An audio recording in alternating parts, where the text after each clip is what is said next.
Everyone's obsessed about artificial intelligence, but actually I want to be obsessed about personal brand and something I like to call the other AI, which is about authentic influence. Because in an age of AI and robots, it's really important that we stand out as individuals, that we learn to connect and demonstrate why and who we are and what we do that's different to anybody else. Personal brand is an incredible part of the currency of success today. Authentic intelligence is the bit that can't be tuned out. It can't be copied. It's not the thing that you can just pop in a prompt and out it comes. Authentic intelligence is who you are. And that's the bit that needs to be at the heart of your personal brand and your story. Because actually, not only can it not be copied, it's going to be the easiest for you to deliver day in, day out. There's nothing more exhausting than trying to pretend to be someone you're not. When you're authentically yourself, you're really leaning into that authentic influence and intelligence that's going to make you stand out and be brilliant. Here's a scary bit. The future won't be won by the people who are just the best people, all the smartest. It's going to be the best, the smartest, and the most visible. So this video is not a sermon, but it's instead your guide to building a really good personal brand.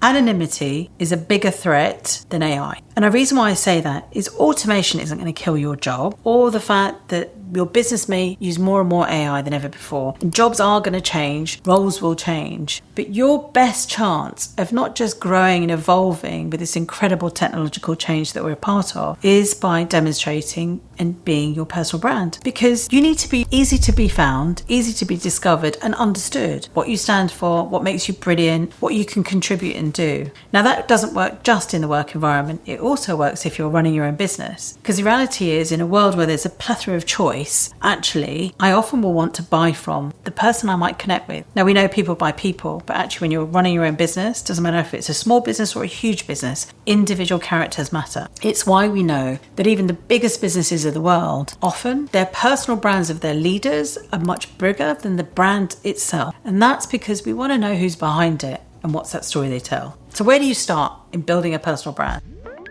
First of all, start with your why. Why do you want to do it? I don't think this is one of those things you just got to tick off a list and go, yeah, I've got a personal brand. No, you need to think about why you want to do, because the why will lead you to your goals, which will give you the direction that you need to go in. Your why might be about progression in a role that you're in now. It might be about moving industry, changing careers and reinventing yourself. It might be about growing sales for your existing business or attracting new staff, new partners, new opportunities. Think of it as part of your marketing tools. You market your business and you are one of the products of your business. You need to market that as well. Personal brand is just another channel to ensure people know who you are and that you're in the driving seat of that narrative. So once you establish your why and your goals, how are you going to measure those goals? Have you hit them or not? Well, most people often look at vanity metrics. Vanity metrics are the ones that you kind of visibly see, your followers and your likes, your fans. Now, yes, they have some importance. They are a measure of certainly success in terms of who you're reaching. But do you resonate? Are they engaging with you? What do they say when they do engage with you? So this might be about the testimonials and reviews you might get in your product or in your career. It could be about the referrals that people make or put you forward for a speaking slot on a stage or for a new project. There's all different ways that you can think about how your success and achievement in building a personal brand can be measured. Personally, I've had to think about having a really strong offline brand for most of my career to translating that into an online brand in order to reach more people. I'm simply thinking of the way that I tell my story using different tools to reach more people. So distribution of your story is really important. Where you choose to tell that and really why. Why do you need to tell your story on social media if the people you're really trying to impress or build a personal brand with are those in your company? So be really smart about making sure your goals not only fit your why, but also the way you want to be telling your story. Where you distribute, where you tell that story needs to meet your goals. So think about that. Be where your audience is or where your customers are, not where you think you need to be.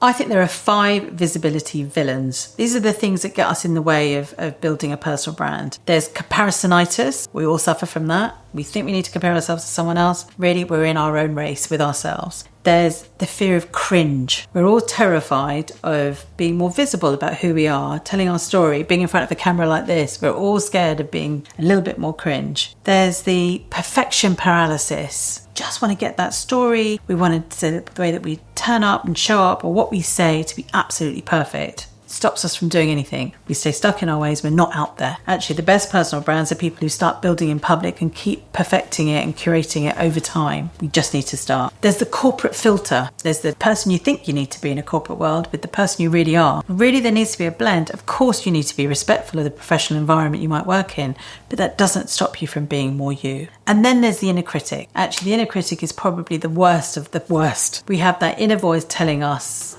can't do that. No, you don't say that. Do this. You are this. Well, you've got to quieten that inner critic and just go for it. Because those 5 visibility villains can be a real hurdle in building a personal brand.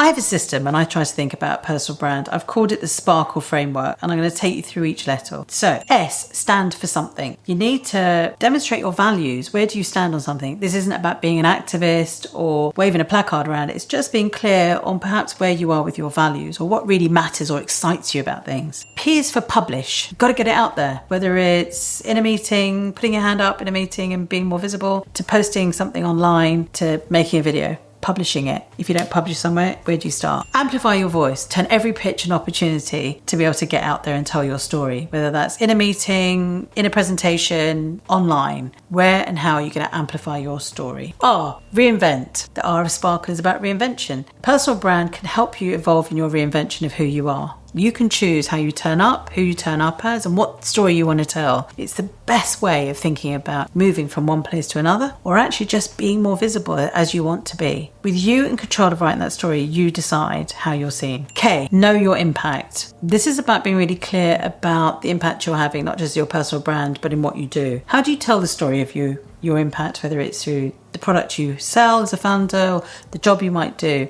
Actually telling that story and being clear about why that matters is really what makes you very memorable and unique and clear, owning your story rather than it just being quite surface. L is about leaving a legacy. Sounds pretty grand, but actually think of it in more simple terms. The best personal brands, or the best way to define them, is how you make someone feel once you've left the room. Maybe quite grand to call that a legacy, but I think if you operate from a position of kindness and making people feel good, and you leave the right impression on them, they'll talk about you for long after you've left the room in the right way. And E, elevate others. Personal brand is something that's, yes, it's individual, it's called personal, but I actually think some of the best personal brands are those that help elevate others. I always say to people when I'm working with them and they're feeling a little bit nervous about talking about their success, is my best tip is think of it as you feel good. If you were starting to run a marathon, you wouldn't just go out running one day, you'd do your training. Think of this as your training to building a personal brand. Start with every day just observing and appreciating others. Actually think about what is it that they did or you like about the way that they do something, and tell them. If you can't tell them in person, tell them online, but do it. It's really good for the soul, but it really helps you train a part of your brain that makes you more observant about the things you appreciate are really good. In time, you get better at focusing that on yourself. You'll get more comfortable with recognizing the things that you're good in your achievement or how you behave. And it's just a brilliant way of always remembering to elevate others is actually a big part of your own personal brand. Your visibility is a gift. Don't use it just to build rooms and stages. Use it to put a spotlight on others. If you found this video useful and the information I've shared there has helped you, check out my other video, The 7 Habits of Really Effective, Brilliant Women, because we need to talk about money more.